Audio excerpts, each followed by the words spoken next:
Hello everyone and welcome back to another video here on my channel. It's another tier list ranking because that's really majority of the videos that I will be making these days probably will be tier list rankings because there are so many national finals now to keep up with in Eurovision 2025. The season is definitely in full motion and it's quite hectic for me to really get to know all of the songs that are getting released all of the time and keep myself updated with them. However, today I've decided to delve into, during the last 2 or 3 days, I'm not sure, I've decided to delve into the Vidbir selection, which is the Ukrainian national final for Eurovision 2025. There are 10 songs in this final. I know they've had like a little wildcard round before this. I have not kept myself up to date with that because only one of them would end up being a competitive entry anyway for basically taking the win. Maybe there were a lot of great songs in that wildcard round. I wouldn't know because I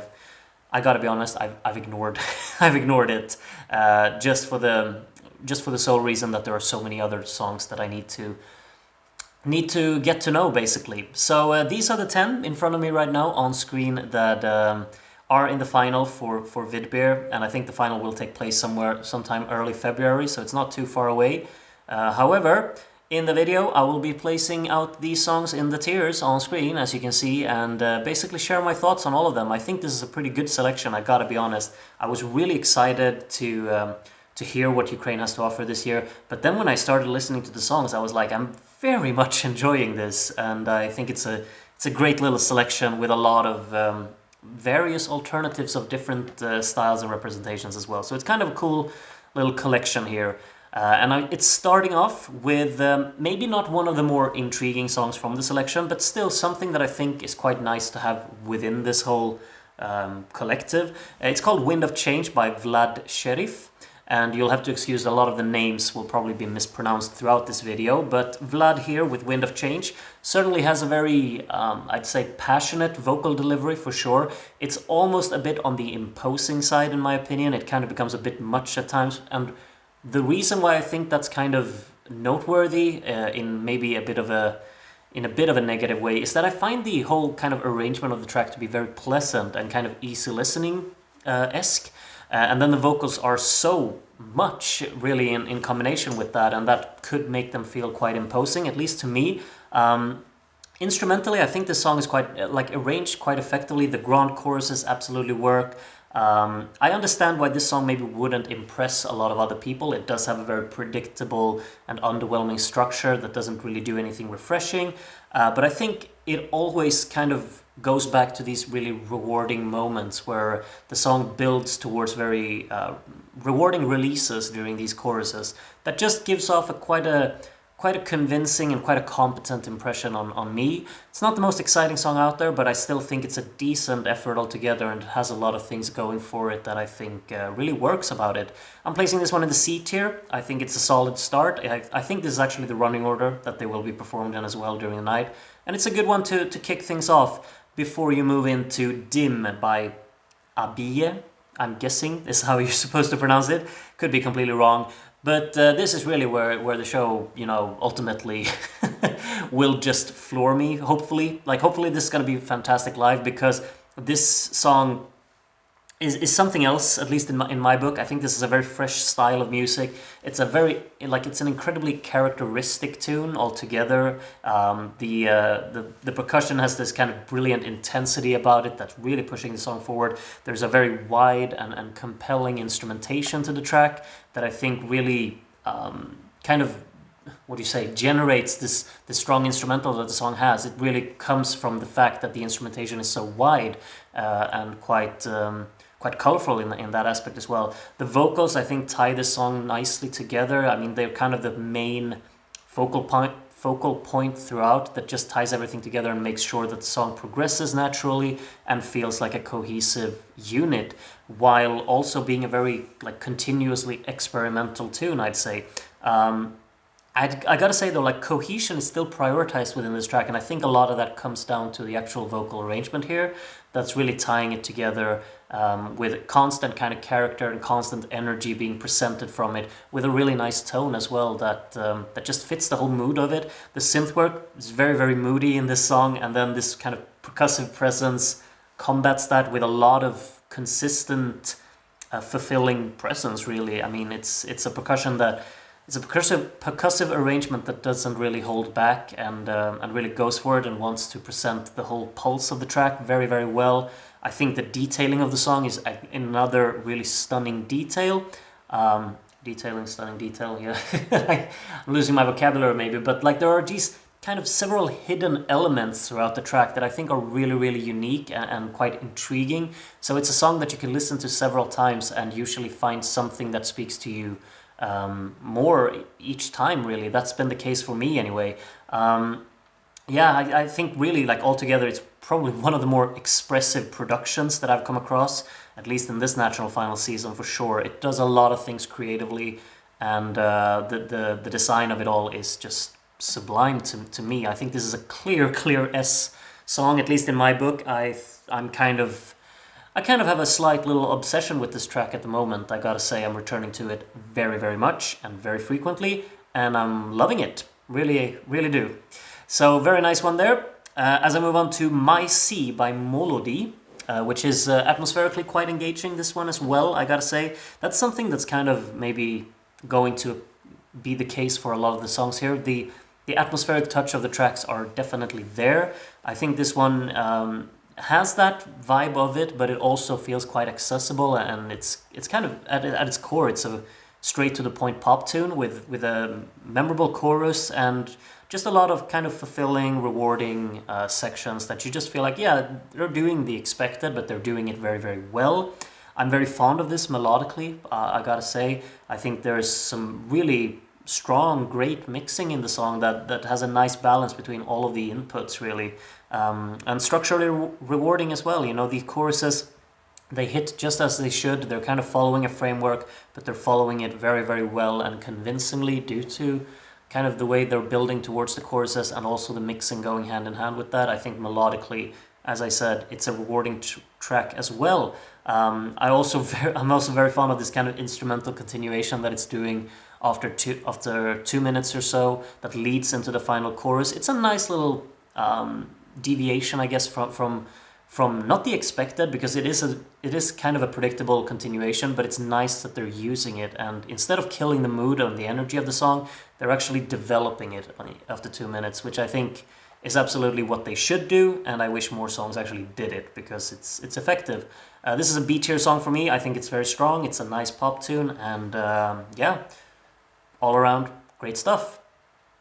Next up is Waste My Time by Future Culture. If I was to be a bit mean, I would say that the title of the track maybe isn't so fitting, because I think, like, when I heard this, I'm feeling like a lot of people will consider this to be wasting their time, because it doesn't do a lot in terms of its development or progression. It's not particularly exciting. However, at the end of the day, it's a funky little tune for sure. I think that's there's like some synth work in here that's really cool for sure.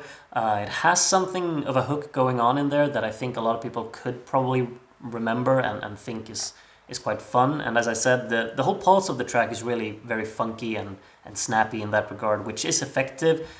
Overall, however, I'm not particularly much of the audience for this, I suppose. I think that it's kind of just stamping around in the same place throughout its runtime. Doesn't do much in its development, really. And ultimately a bit lackluster in terms of its energy for me as well. I don't think either maybe that the vocals provide much interest. To me, they feel kind of placeholder-ish in a way. It's not that they're very particularly expressive or so. They just feel like they're there to fill a purpose at the moment. But it doesn't really go all the way for me. I'm placing this one in the D tier. It has some redeeming qualities, but I also have my qualms with it, and I don't enjoy it particularly much, if I'm completely honest. But still, nice to have it in the selection for sure. It stands out with its own thing, and there's clearly an audience for it as well, so they'll be satisfied. But I think it could have done way more personally. Next up is No Time to Cry by Masha Kondratenko. Maybe that was half right. This song definitely stands out. I think there's a very moody kind of atmosphere within this song that's very, very tangible. I like that. It's very ambient in a way, and definitely paints its own kind of picture of the track and its world building and such.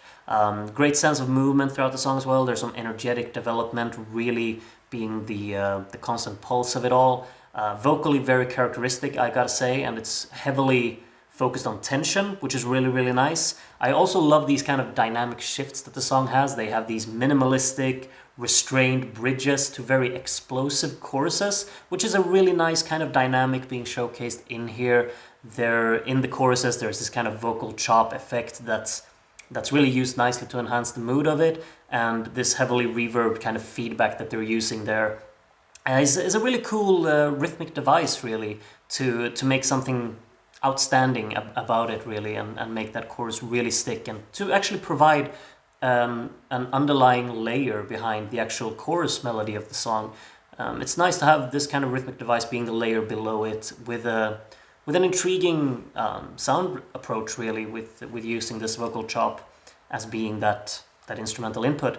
I think the song overall, it comes across as very artistic, and I hope there's like this perfectly balanced vision for a performance on stage as well, to match that artistic vision that I feel like I hear when I listen to the song. Very, very intrigued by this one. I think that it's very, very convincing, and it could be a proper home run when I see it on the stage. I think this is a very clear A-tier song. It's not one of these that I've replayed as much as I've done with what was it called, Dim. But yeah, it's a really enjoyable listen for me. I think it has a lot of strong qualities to it, and a very memorable song in terms of its atmosphere and kind of playfulness as well within there, for sure. Next up is Honor by, I'm not sure if you're supposed to say Khayat or Khayat, maybe? I'm not sure. But either way, I really loved his song Call for Love that was in Vidbir in 2020, I believe. I wasn't following Vidbir back then, but I came across that song and I was like, wow, I love this. And this one is kind of within the same ballpark, but it's a little bit disappointing for me. I think the trap drops in here, they're a bit underwhelming. They're kind of, I mean, considering the whole moody atmosphere and moody setting of this track, the drops are quite simplistic in their design, which I think is a bit unfortunate. They lead into, like, the final part of the track has this very drowned, like, there's a switch up that's just kind of drowned in sub bass, which is a kind of a cool and unexpected section. I think that's, credit where credit's due, for sure. But the overall kind of instrumental drops or choruses of the song, they're not particularly exciting to me. Sure, they're catchy, they have kind of a punch and a drive to them. The 808 is definitely present in there, but they're not doing a lot for me personally. I'm not connecting with them as much as maybe I want to. Ultimately, I think this song kind of passes me by. I'm enjoying the listen while it's on, but I haven't taken a lot of it with me once it's done. I think it could absolutely do something cool with the performance to completely win me over, but the song on its own doesn't really hold up for me all the way. It definitely has a lot of tangible mood in terms of its setting, but maybe I'm ultimately just a little bit let down by the choruses of the track. I'm placing this one in the C tier, however, I do think that it's a little bit superior to the other song that I placed there before, Wind of Change, I think it was called, right? A lot of names to keep track of in my head. That's why I have my notes here next to the tier list that you can't see. And my notes are telling me that the next song that I will talk about is Kultura by Fïinka. And this is, if I'm not mistaken, the actual winner of that wildcard round that I mentioned before. And I remember Fïinka, if that's how you're supposed to pronounce it, from Dovbush, of course, which I found to be such a fun listen. I still listen to it from time to time, I gotta be honest. It's a really characteristic tune, and this one is also a very fun listen. It's kind of within the same vein and style, and that's really neat. I don't think it's as as assertive, I guess maybe is the main thing. It doesn't really have that in-your-face attitude that I think Dovbush really nailed, but I shouldn't just sit here and compare them too much, because they are two separate songs, so I'll be quiet about that from now on. Kultura here, I think maybe my main qualm with it is the fact that it has a little bit of a monotonous hook, but the energy of the track is definitely effective. I'm not sure if maybe the verses are able to keep that energy up all the way, but the vocal arrangement surely kind of holds it all together. I'd say it's a lot of attitude throughout the song, and really just kind of ties it all together with that. I think that Fïinka's presence here really is what makes it so engaging, really, and captivating in terms of its delivery.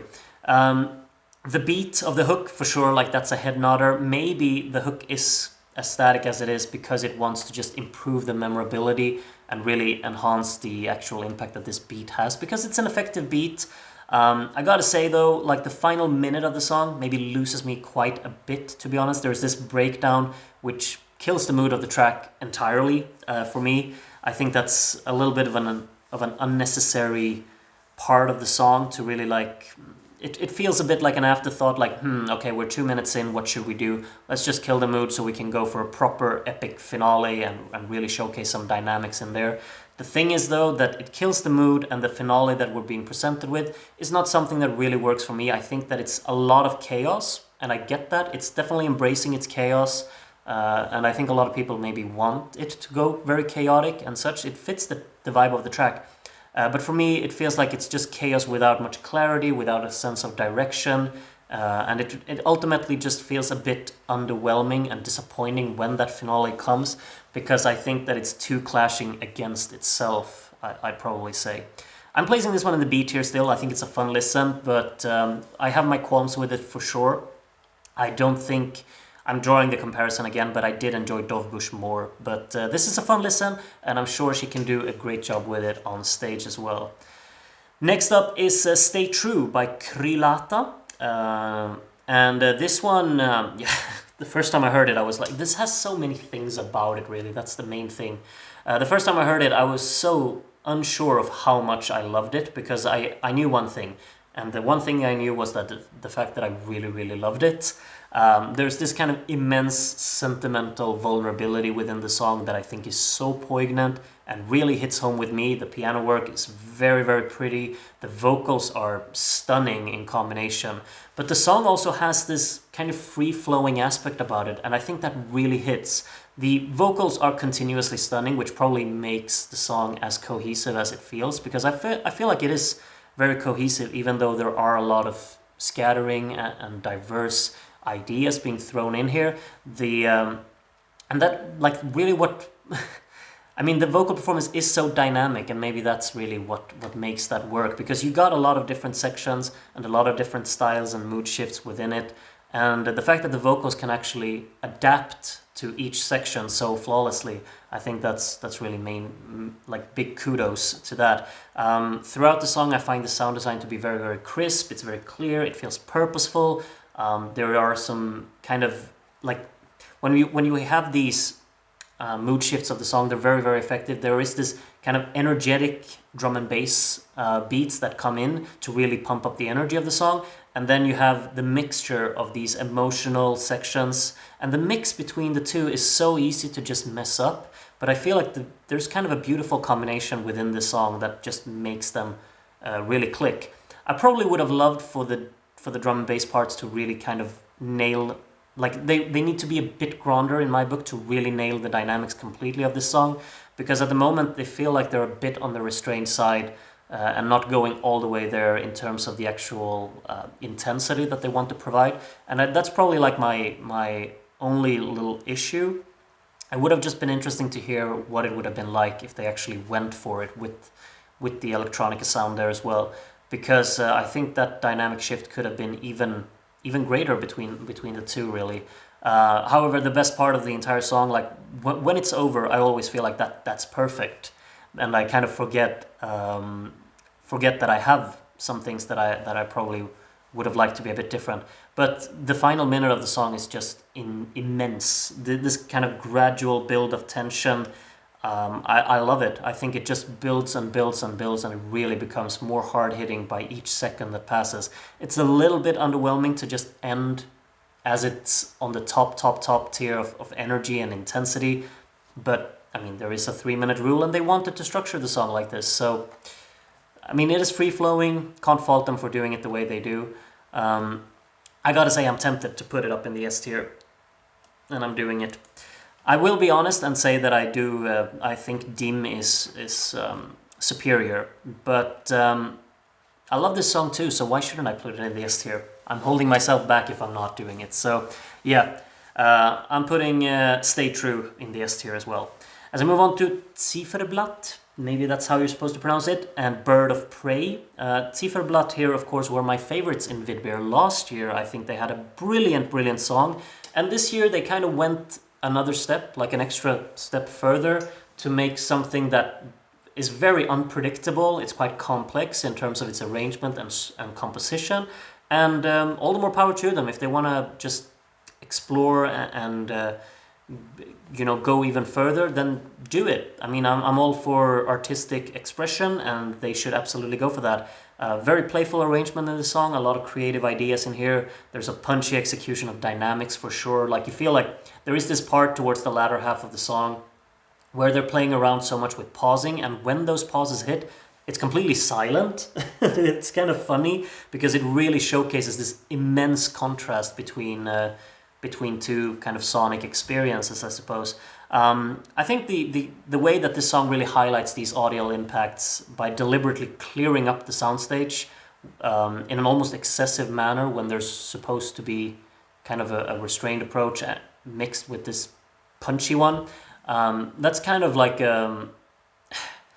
I mean, it's charming and it's characteristic, so yeah, I enjoy that. It's a charming approach to take, for sure. I think, like, the thing that I really hit me the first time I heard it was these, kind of in the verses, they have this punk-like rhythm that I gotta be honest, I haven't connected with that. I don't think these parts are particularly fun. It's definitely this very static rhythm, very much kind of like a stamp along kind of pattern in it. And I feel like these sections, sure, they provide some character and they are dynamic towards the rest of the song, but I don't find them to be as pleasant to listen to as I think other parts of the song absolutely are. There are some beautifully, like, soaring moments that just feel like you're flying in free air when listening to it. But maybe, like, it's just a song that you need getting used to. I've listened to it like 5 or 6 times, but I definitely still have not warmed up to those kind of punk-like rhythm sections. But the other sections that I find to flow so beautifully, they absolutely do. I think this group absolutely does a lot of things convincingly and in a very skillful way. The recording of all of the instrumental inputs here sounds strong. The mixing is probably both, like, unpredictable and very rewarding, I gotta say. And yeah, it's just very fulfilling. It's a fun listen. I'm not, at the moment, I'm drawing the comparison again, maybe I shouldn't, but at the moment I do find their song from last year to be a bit more up my alley. I still really like this one and I'm placing it in the A tier, but that's where I stand at the moment anyway. And the final song is Sill by DK Enerhetyk. Maybe. And this one is probably, like, the most divisive one in my head, because I love the mood of the opening of this song. This instrumental that they're going for is so up my alley, for sure. Like, the guitar work is great, the drumming is very poignant and convincing, and definitely establishes a very nice tone in the track. I think the whole instrumental arrangement really is very, very neat. The bright guitar work, energetic percussion, just going hand in hand here. Vocally, it's incredibly far from my preferred style, I will be honest. It's definitely, like, kind of playing around with this imperfect character that it wants to kind of hammer down. And, like, the thing is that they're doing what they want to do with it. It's just that me as an audience maybe is a little bit on the fence with what they're doing. It simply just doesn't connect with me, but I see the ambition in here, for sure. The whole style is very kind of heavily focused on a lo-fi approach in terms of its sound design, and that kind of contrasts in a really cool way with the backing track that it has when it's at its most bright and glossy in these instrumental sections. But simply maybe, like, this combination isn't really for me. The thing is that in my head, I think that it could have been such an incredibly cool track with a more kind of maybe generic but still energetic rock approach. People would consider it to be a bit more generic in that case, but it's just a style that I love, and I would have been really cool to just see them embrace that energetic quality more, really bump up the drumming, and actually go for a vocal style that tries to be more in your face and shouty. I think it could have been a super cool, energetic rock tune. At the moment, it is still a very, very cool song, but it's not a cool song that appeals to me as much as A Different Take could have done. I find like this song has the potential to be something that I could absolutely obsess about, and ultimately I'm just kind of in the middle about it. I'm placing it in the C tier. I think I don't really have a preference in here. I'm placing them top of C tier just for the creative ambition around the track, I suppose.